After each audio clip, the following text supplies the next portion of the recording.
सर्वेभ्य नमो नमः। उपनिषद का अर्थ एवं व्युत्पत्ति। उपनिषद शब्द उप व नी उपसर्ग पूर्वक सदलरी अर्थात सद धातु से क्विप प्रत्यय लगने से बना है। सदलरी धातु के तीन अर्थ हैं।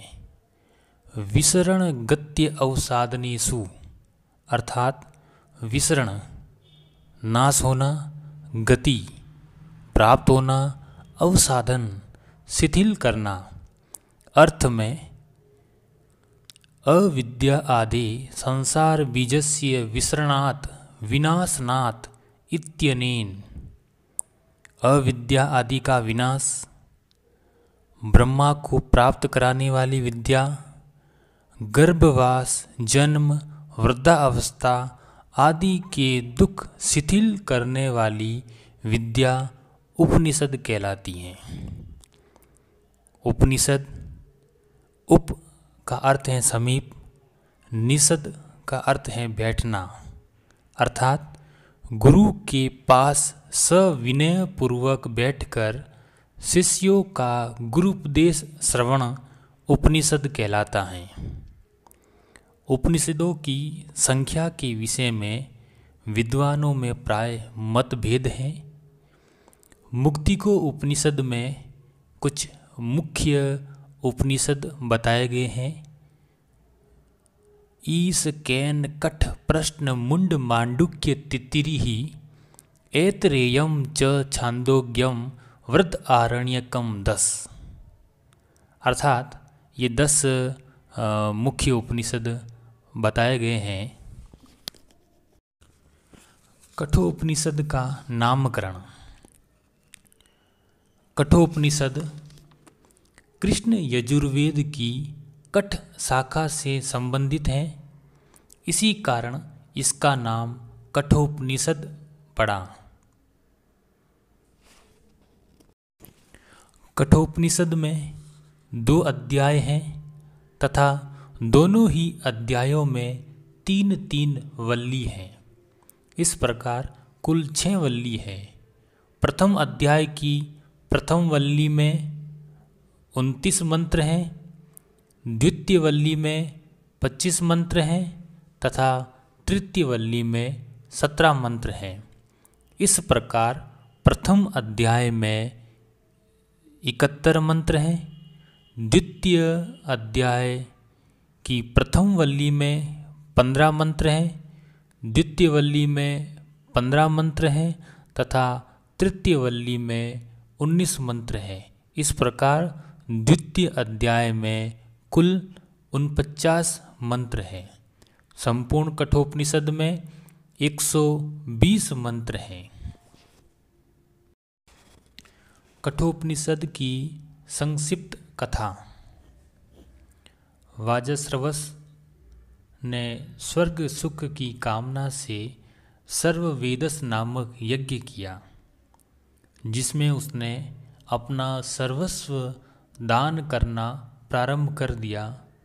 उसने दान में उन वृद्ध गायों को भी दे दिया जो न तो दूध देने में समर्थ थी और न संतान उत्पत्ति के योग्य थी।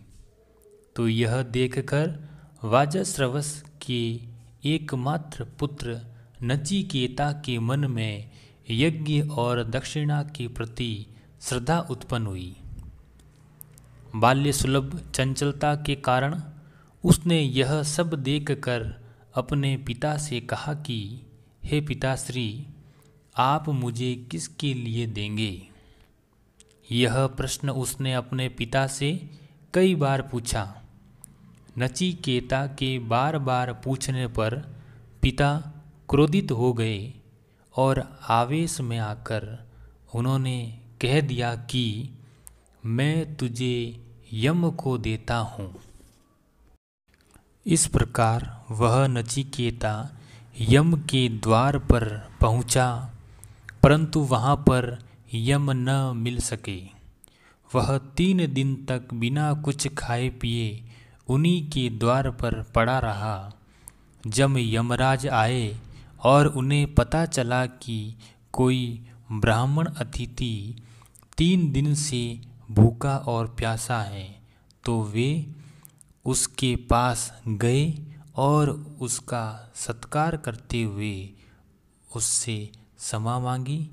यम ने नचिकेता से इन 3 दिनों के बदले 3 वर मांगने को कहा। तब नचिकेता ने प्रथम वर इस प्रकार मांगा कि हे यमराज, मेरे पिता शांत संकल्प और स्वस्थ चित्त हो जाए। यह प्रथम वर था। जिस क्रोध के कारण मुझे यहाँ भेजा, उनका वह क्रोध दूर हो जाए। आपसे विदा होकर पुनः अपने घर अपने पिता के पास जाने पर वे मुझे पहचाने और मेरा अभिनंदन करके मुझे स्वीकार करे। यही मेरा प्रथम वर है। यमराज ने उसका वरदान स्वीकार करते हुए कहा कि तुम्हारे पिता क्रोध रहित होकर सुख की नींद सोएंगे और तुम्हें पहले की ही तरह पहचान लेंगे। फिर दूसरे वर में नचिकेता ने स्वर्गीय अग्नि के विषय में प्रार्थना की, क्योंकि यही स्वर्गीय अग्नि स्वर्ग प्राप्ति का साधन है। यमराज ने उसे इस योग के अनुष्ठान की विधि बताई और जब उसने पुनः नचिकेता से पूछा तो नचिकेता ने जैसा यम ने कहा था उसी प्रकार उसको बता दिया। इससे यम बहुत प्रभावित हुए और नचिकेता से कहा कि मैं तुमसे बहुत प्रसन्न हूँ। मैं तुम्हें एक वर और देता हूँ कि आज से यह अग्नि तुम्हारे ही नाम से जानी जाएगी, अर्थात इसका नाम नचिकेत अग्नि होगा। अब तीसरा वर मांगिए। तीसरे वर में नचिकेता ने कहा, हे यम, मृत्यु के अनंतर मनुष्य की क्या गति होती है? कोई कहता है कि वह रहता है, कोई कहता है कि वह नहीं रहता है। इस संशय को दूर करके वास्तविकता का ज्ञान कराइए। यह सुनकर यमराज ने कहा कि हे नचिकेता, इस विषय में देवताओं को भी संशय है। इसका जानना आसान नहीं है। अतः तुम इससे भिन्न कोई दूसरा वर मांगो।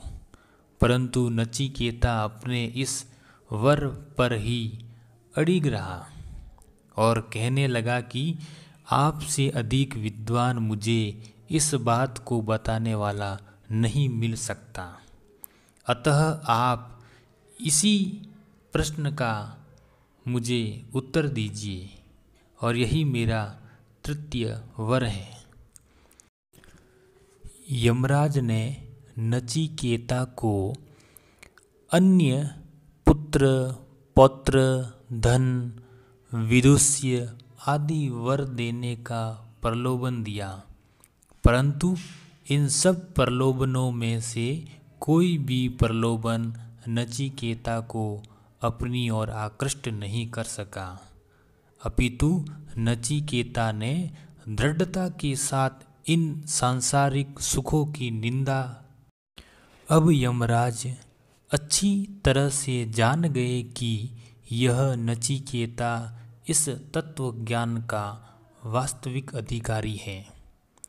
तब उन्होंने कहा, हे नचिकेता, संपूर्ण वेद जिस पद का प्रतिपादन करते हैं, संपूर्ण तप जिस पद का लक्ष्य करते हैं, जिसकी कामना करते हुए साधक लोग ब्रह्मचर्य की साधना करते हैं, वह पद तुम्हें संक्षेप में बताता हूँ। यह पद ओम है। इसी पद के आश्रय से मनुष्य इस गूढ़ आत्मा के ज्ञान को प्राप्त करता है। वस्तुतः यह आत्मा ही इन शरीर आदि की स्वामी है। यह आत्मा न कभी उत्पन्न होती है, न कभी मरती है। न वह उत्पादक और उत्पाद्य है, वह अजन्मी, नित्य और सनातन है। आत्मा रति है, शरीर रत है, बुद्धि सारथी है और मन लगाम है, जिसके सहारे यह सांसारिक यात्रा पूर्ण होती है। अंतिम अवधि व आधार परम पुरुष ही है। वह प्राणियों की परम गति है।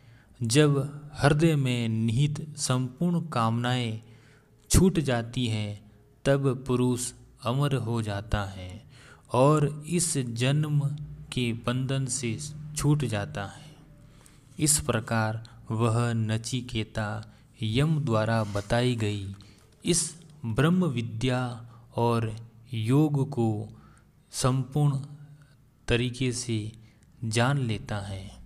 इस प्रकार कथा का यही अंत हो जाता है।